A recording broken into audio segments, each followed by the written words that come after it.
Serikali ya Uingereza imeifikisha utawala wa CCM unaoongozwa na Samia Suluhu katika Baraza la Haki za Binadamu kujibu maswali magumu kwa tuhuma za mauaji ya kinyume cha sheria na miili ya Watanzania kutozikwa na heshima mwaka uliopita.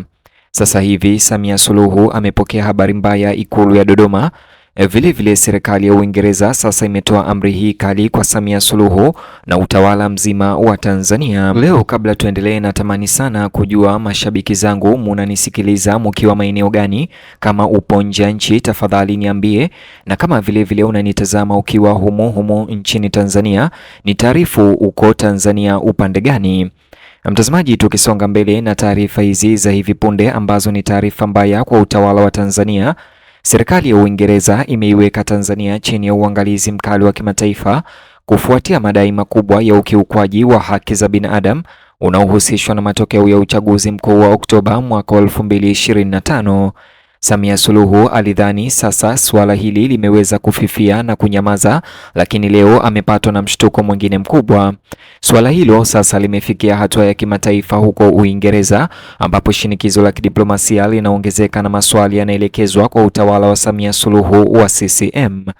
Maendeleo haya yanaashiria mojawapo ya changamoto kubwa ya kimataifa ambazo serikali ya Tanzania imekabiliana nayo katika miaka ya hivi karibuni, huku wasiwasi juu ya utawala na uwajibikaji ukiendelea kukua. Suala hilo liliibuliwa rasmi wakati wa kikao cha 61 cha Baraza la Haki za Kibinadamu la Umoja wa Mataifa kilichofanyika mjini Geneva, ambapo Uingereza ilitoa wito wa kufanyika uchunguzi wa mara moja, huru na wawazi kuhusu ripoti za ghasia na madai ya unyanyasaji nchini Tanzania. Kikao hicho Uingereza kilileta pamoja wawakilishi wa kimataifa, kikiweka masuala ya ndani ya Tanzania chini ya uangalizi mkali na mjadala wa kimataifa. Hatua hii imeongeza udharura wa kushughulikia shutuma hizo dhidi ya serikali na kujibu wasiwasi unaoongezeka wa kimataifa. Akiwakilisha Uingereza katika kikao hicho, Eleanor Sanders alitoa ujumbe mzito akiangazia kile kilichoelezwa kuwa ni ukatili wa kutisha uliofuata kipindi cha uchaguzi mwaka jana. Mjumbe huyo alisisitiza kuwa ripoti za kuaminika zimepokelewa kwa kina kuhusu matukio ya mauaji kinyume cha sheria na madai ya ubadhirifu wa miili ya wahasiriwa au Watanzania ambayo inasemekana kukataliwa kuzikwa kwa heshima na hata mengine isijulikane ilipopelekwa. Madai haya yamezua hasira na wasiwasi miongoni mwa waangalizi wa kimataifa wa haki za binadamu huko Uingereza. Msimamo wa Uingereza unatokana na mahitaji yake uwajibikaji na uwazi. Inasukuma uchunguzi huru kabisa ambao hauathiriwi na miundo ya kisiasa ya ndani, ikisisitiza kuwa ni mchakato kama huo pekee unaoweza kurejesha imani katika mfumo wa haki wa Tanzania.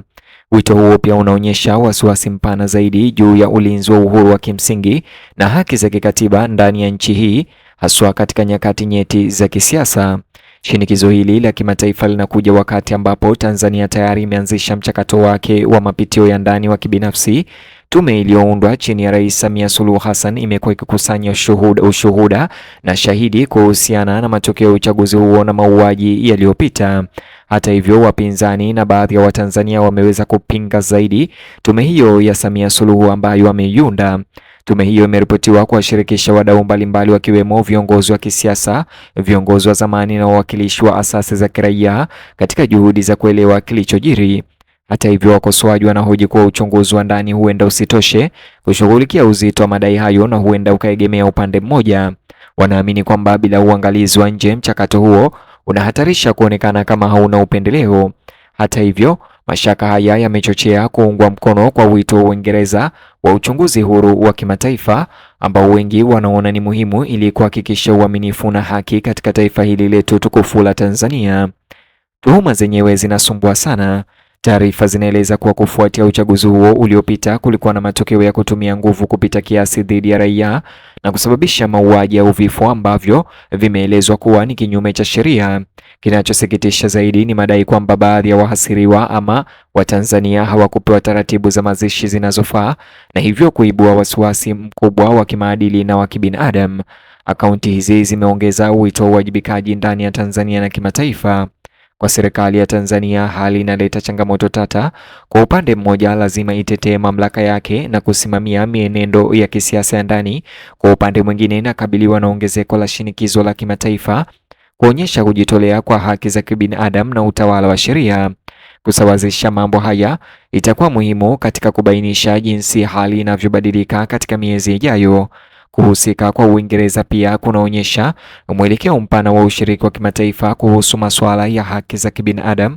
Wakati wa kikao hicho, Uingereza ilishughulikia wasiwasi katika maeneo mengine, ikiwa ni pamoja na mgogoro unaoendelea Gaza.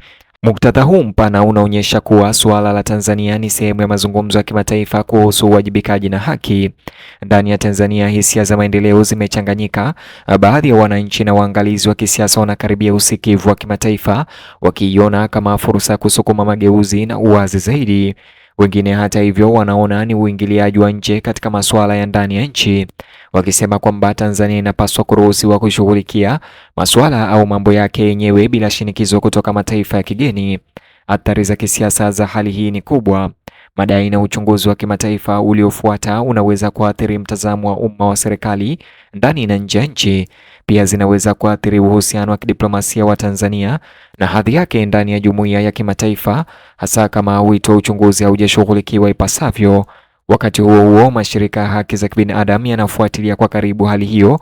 Wengi wameunga mkono wasiwasi wa Uingereza na wanahimiza hatua za haraka kuhakikisha haki kwa waathiriwa. Mashirika haya yanasisitiza kuwa uwajibikaji ni muhimu, sio tu kwa kushughulikia unyanyasaji wa zamani, lakini pia kuzuia ukiukaji wa siku zijazo. Hata hivyo, wakati mdahalo huu ukiendelea, mkazo unabaki kuwa ni hatua gani zitachukuliwa baadaye. Je, Tanzania itakubali uchunguzi huru wa kimataifa au itategemea tu taratibu zake za ndani? Jibu la swali hili huenda likaunda mwelekeo wa suala hilo na kuamua jinsi litakavyochukuliwa ulimwenguni kote. Hatimaye, hali hii inayojitokeza Tanzania na Uingereza inaangazia uwiano kati ya uhuru wa kitaifa na wajibu wa kimataifa. Inasisitiza umuhimu wa kuzingatia viwango vya haki za kibinadamu na kuhakikisha kwamba haki inatendeka na kuonekana inatendeka. Tanzania inapopitia wakati huu muhimu na mgumu, dunia itakuwa ikitazama kwa makini, ikingojea hatua za wazi zinazoonyesha uwajibikaji, uwazi na heshima kwa utu wa binadamu. Hata hivyo, Samia Suluhu bado hajaweza kujibu shutuma au madai haya yaliyofikishwa katika Baraza la Haki za Kibinadamu huko Uingereza. Mtazamaji, kama nilivyokujuza awali, ningependa kusikia maoni ama mtazamo wako kuhusiana na swala hili ambalo limeweza kuibuliwa na Baraza la Haki za Kibinadamu huko Uingereza na kutoa amri kali kwa utawala wa Samia Suluhu kuweza kuhakikisha uchunguzi unafanyika, uchunguzi halali na uhuru dhidi ya mauaji na miili ambayo haijazikwa kwa heshima wakati wa maandamano pamoja na wakati wa uchaguzi wa Oktoba wa mwaka uliopita.